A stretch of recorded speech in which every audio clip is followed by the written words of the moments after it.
하나님 말씀은 누가복음 18장 9절부터 14절입니다. 신약성경 누가복음 18장 9절부터 14절입니다.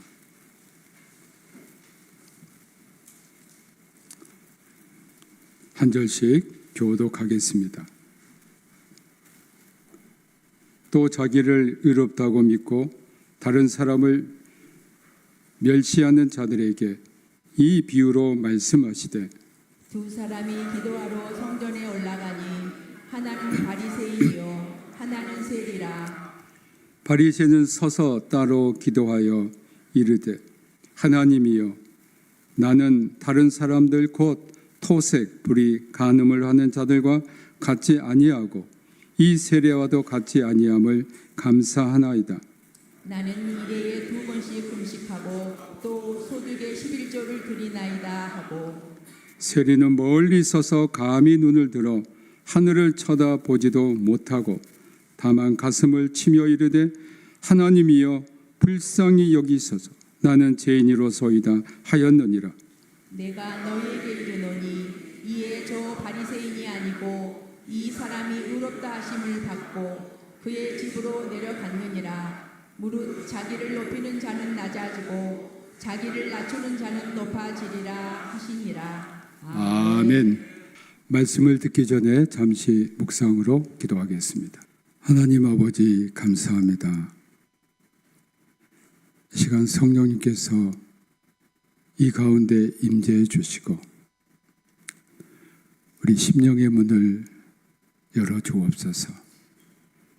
주님, 우리 안에 들어와 주시고 우리의 영의 귀가 열리게 하시고 우리의 영의 눈을 뜨게 하셔서 주님의 음성을 듣고 주님을 보는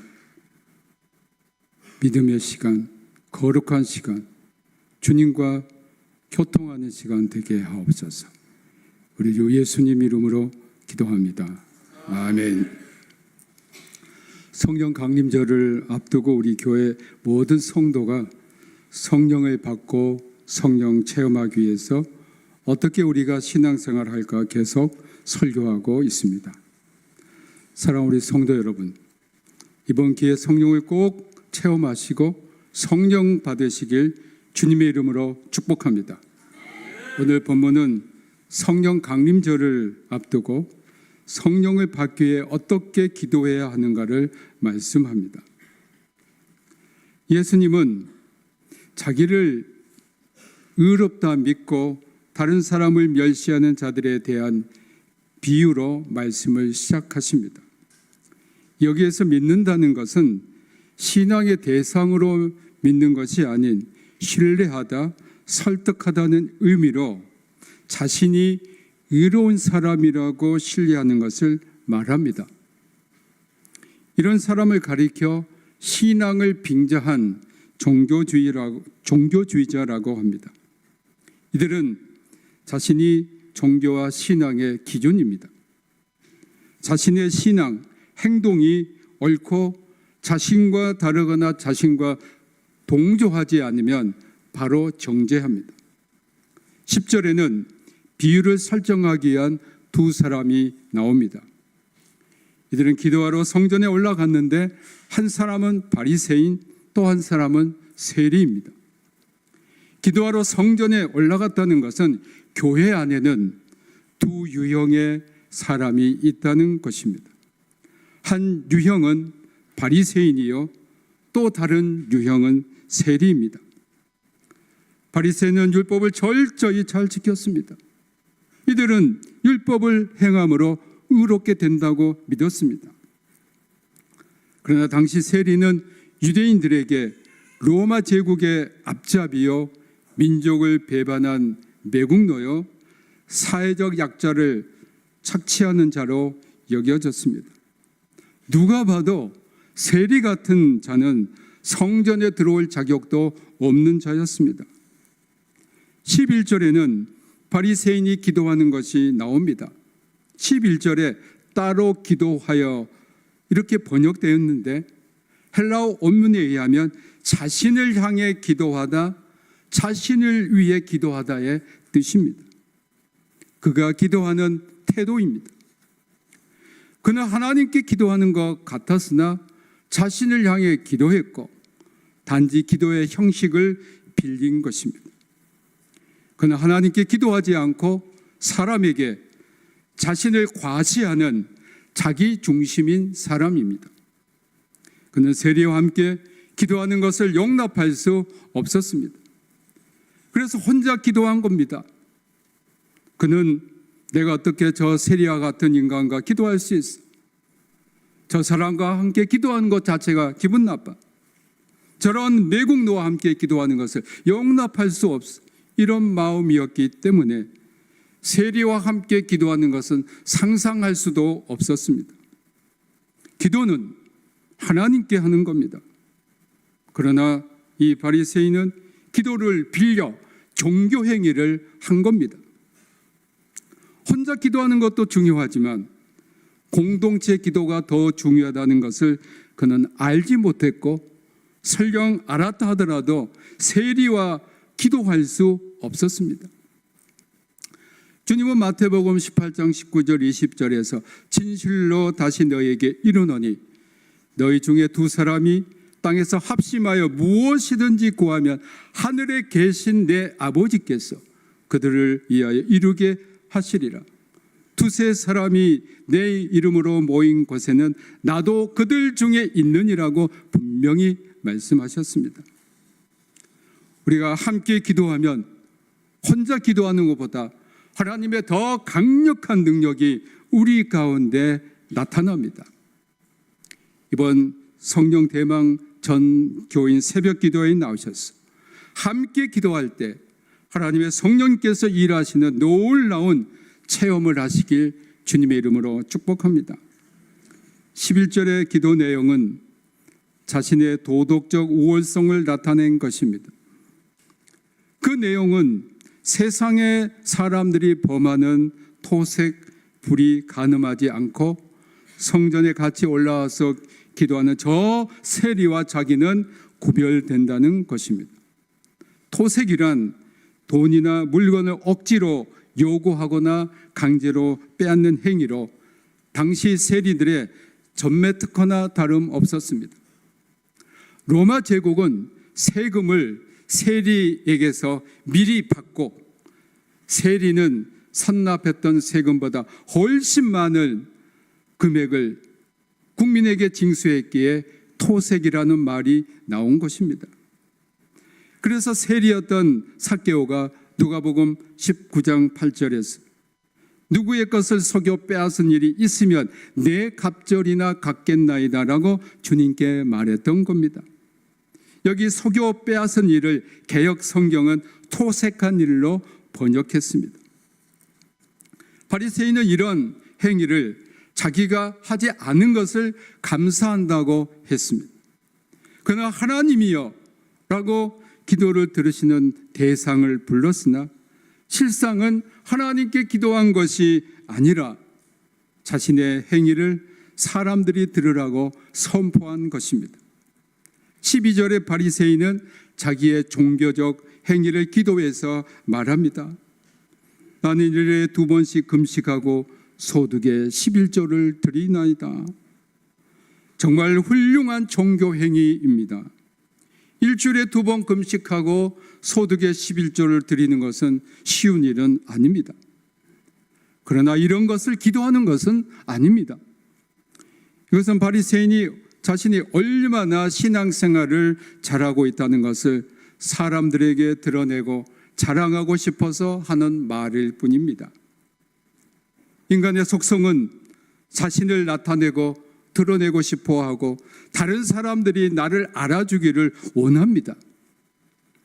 그는 하나님에게 인정받는 것보다 사람에게 인정받는 것을 더 중요하게 생각했습니다. 사랑하는 우리 성도 여러분, 사람에게 인정받고 칭찬받는 것에 마음을 두지 마시고 하나님께 인정받고 칭찬받는 사람이 되길 주님의 이름으로 축복합니다. 바리새인의 기도는 우리에게 신앙생활에서 빠지기 쉬운 함정을 말씀한 것이요, 교회의 그런 유형의 사람이 있다는 것을 경계한 말씀입니다. 이 말씀을 들으면서 2000년 전 유대 땅에 있었던 이 바리새인이 나와 아무 관계가 없다고 생각하는 것은 위험한 것입니다. 우리는 이런 신앙의 유혹을 받을 수 있고 시험에 들 수 있고 이런 행위를 하면서 나와 전혀 상관없는 일이라고 생각할 수 있습니다. 신앙이란 깊어질수록 깨달아질수록 자신의 이유와 공로는 보이지 않고 자신이 죄인인과 예수 그리스도의 무한한 은혜와 사랑으로 구원받은 죄인인 내 자신이 보이는 겁니다. 참 신앙은 내가 이런 사람이니, 내가 이런 신비한 체험을 했으니, 내가 몇 대째 신앙의 자손이니, 내가 기도의 능력이 있으니, 내가 헌금을 많이 하고 봉사를 열심히 한다는 것을 나타내는 것이 아니라 나를 감추는 겁니다. 교회에서 내가 봉사한다는 것을, 다른 사람이 아는 것을 어려워하고 자신이 나타나는 것을 극히 경계하는 것입니다. 고린도서 3장 17절에 무엇을 하든지 말에나 일에나 다 주 예수의 이름으로 하고 그를 힘입어 하나님 아버지께 감사하라고 했습니다. 우리 교회 모든 성도는 무엇을 하든지 자기의 이름으로 하지 않고 주 예수의 이름으로 하는 성도가 되길 부탁합니다. 이런 사람에게 진정 하나님께서 하나님 나라의 상급으로 갚아주십니다. 우리 교회 모든 성도가 바리새인과 같은 사람이 아닌 바리새인과 같아질까 늘 경계하고 나를 드러내지 않는 복된 성도가 되길 주님의 이름으로 축복합니다. 13절에는 세리가 나옵니다. 멀리 서서라고 번역되었는데 11절에 바리새인의 서서와 대조됩니다. 바리새인은 성전 앞에 섰지만 그는 성전 앞이 아닌 뒤에 잘 보이지 않는 곳에 섰습니다. 그는 자신이 하나님 성전에 들어올 자격도 없다고 생각했습니다. 그래서 감히 눈을 들어 하늘을 쳐다보지 못했습니다. 그는 가슴을 치며 하나님이여 불쌍히 여기소서, 나는 죄인으로소이다 라고 기도했습니다. 불쌍히 여기다는 언어의 뜻은 관대하게 하다라는 것도 있습니다. 하나님의 사랑과 자비를 구했습니다. 왜냐하면 자신이 많은 죄를 범한 죄인임을 깨달았기 때문입니다. 저 바리새인이 말한 것처럼 토색하고 불의하고 동포에게 많은 죄를 범했는데 이 죄에서 저를 건져줄 분은 오직 자비하신 하나님뿐이라는 고백입니다. 세상에는 두 종류의 사람이 있습니다. 자신이 의인이라고 착각하는 죄인과 자신이 죄인임을 깨닫고 인정한 의인입니다. 세리는 죄인인 자신에게 오직 하나님께서 불쌍히 여기시는 것이 절대 필요하다는 것을 알았습니다. 하나님께서 원하시는 기도가 바로 이런 기도입니다. 그는 상하고 통회하는 심령으로 하나님 앞에 섰습니다. 다윗은 밧세바와 동침하고 그녀의 남편 우리아를 죽인 후 시편 51편 17절에서 이렇게 기도합니다. 하나님께서 구하시는 제사는 상한 심령이라. 하나님이여 상하고 통회하는 마음을 주께서 멸시하지 아니하시리이다. 하나님은 세리의 상하고 통회하는 마음을 받아주셨습니다. 그는 진정 사람에게 보이려 나타내려고 하지 않고 하나님 앞에 자신의 마음을 드린 겁니다. 자신의 그 무거운 죄짐을 하나님 앞에 내려놓았습니다. 그러나 우리 성도 여러분, 감히 눈을 들어 하늘을 쳐다보지 못하고 가슴을 치며 예통하며 기도해 보신 적이 있으십니까? 하나님이여 불쌍히 여기십시오. 나는 죄인입니다 라고 자신의 죄의 심각성을 놓고 하나님 앞에 부르짖어서 기도한 적이 있으십니까? 여러분이 평소에 소리 내지 않고 기도하다가 때로는 부르짖어서 기도해 보시기 바랍니다. 그런 여러분의 심령을 짓누르고 답답했던 것들이 정화되는, 카타르시스 되는 체험을 할 수 있습니다. 오순절에 베드로가 설교할 때 사도행전 2장 37절에 이런 말씀이 나옵니다. 그들이 이 말을 듣고 마음에 찔려 베드로와 다른 사도들에게 물어 이르되 형제들아 우리가 어찌할꼬 하건. 말씀을 들을 때에 성령님께서 그들의 마음을 찔렸습니다. 바늘보다 더 강한 성령님께서 그들의 마음에 찔림을 주신 겁니다. 우리 하나님 말씀을 들을 때에 마음이 찔리고 양심의 가책이 오고 죄에 대해서 심각하게 여기고 괴로워하고 죄를 벗기를 원하는 마음이 여러분 안에 있다면 성령님께서 여러분 마음에 임하신 겁니다. 그러나 아직도 말씀을 들어도 아무런 반응이 없고 오히려 그 말씀에 비판하고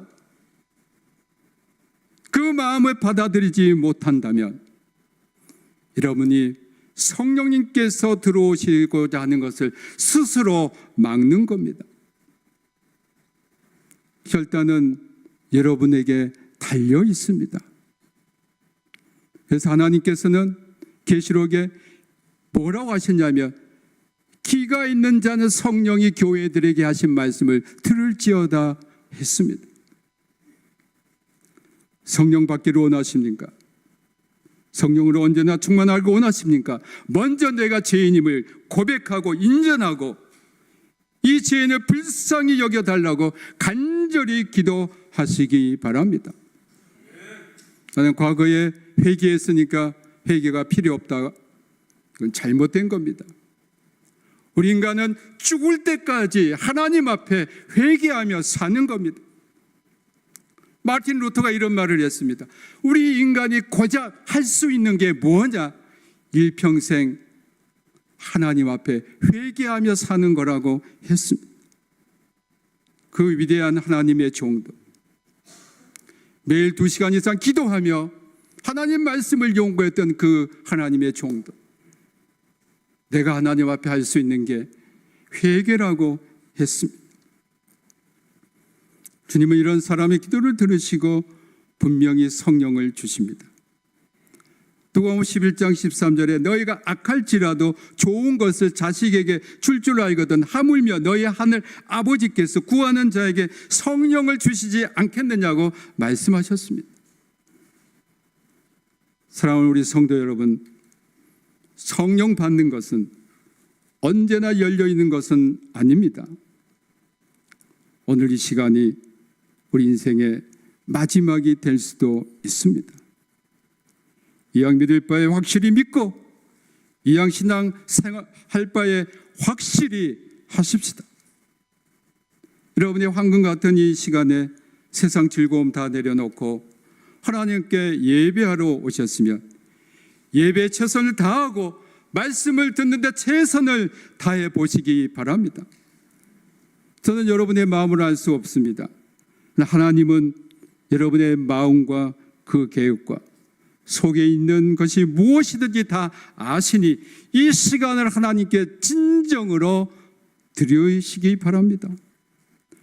하나님이 우리 아버지 되시니 아버지는 자녀에게 최고의 것을 주실 준비가 되어 있습니다. 14절에 예수님은 의롭다 하심을 받는 자는 바리새인이 아니고 세리라고 하면서 그의 집으로 내려갔다고 했습니다. 그의 집으로 내려갔다고 하는 것은 성전에서 했던 그의 기도의 응답이 성전에만 머물러 있는 것이 아니고 그의 삶의 현장에 계속되고 있음을 말씀한 겁니다. 신앙생활은 교회에서만이 아닙니다. 세상에서 나타나야 합니다. 세리는 죄의 용서를 받고 의롭게 되고 의롭게 된 그의 삶이 이제 세상에 나가서 실천으로 나타난 겁니다. 우리 교회 모든 성도는 교회에서만 크리스천이 아닌 여러분의 삶의 현장, 가정, 직장, 사업체, 그리고 만나는 모든 사람에게 크리스천이 되길 주님의 이름으로 축복합니다. 주님은 자기를 높이는 자는 낮아지고 자기를 낮추는 자는 높아지리라고 말씀하셨습니다. 죄인임을 고백하고 하나님의 자비를 구하는 자에게 하나님은 그를 의롭다 하시고 하나님의 자녀가 되는 높은 신분을 선물로 주십니다. 실로 겸손한 마음으로 자신이 죄인임을 진솔하게 고백하는 자에게 하나님은 성령을 선물로 주십니다. 사랑하는 우리 성도 여러분, 아직까지 나는 오랫동안 교회 다녔고 믿는 지 오래됐다고 하는데 성령을 체험하지 못하신 계십니까?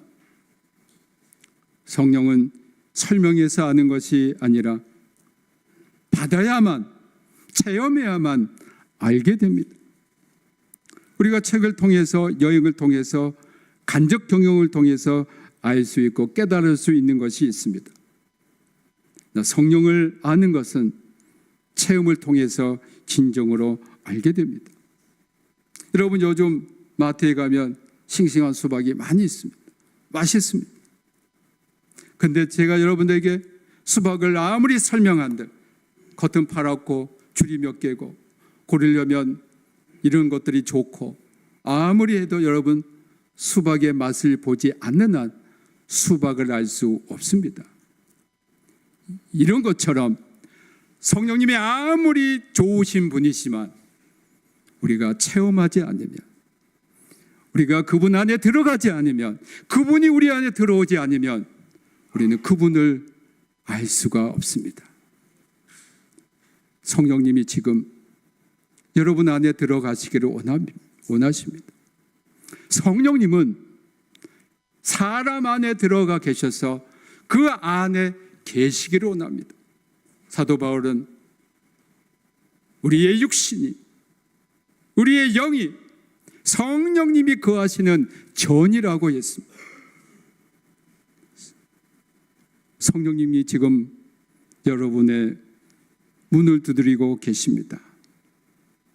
성령님, 우리 안에 들어와 주십시오. 성령님, 마음의 문을 엽니다. 여러분의 마음의 문을 열고 성령님,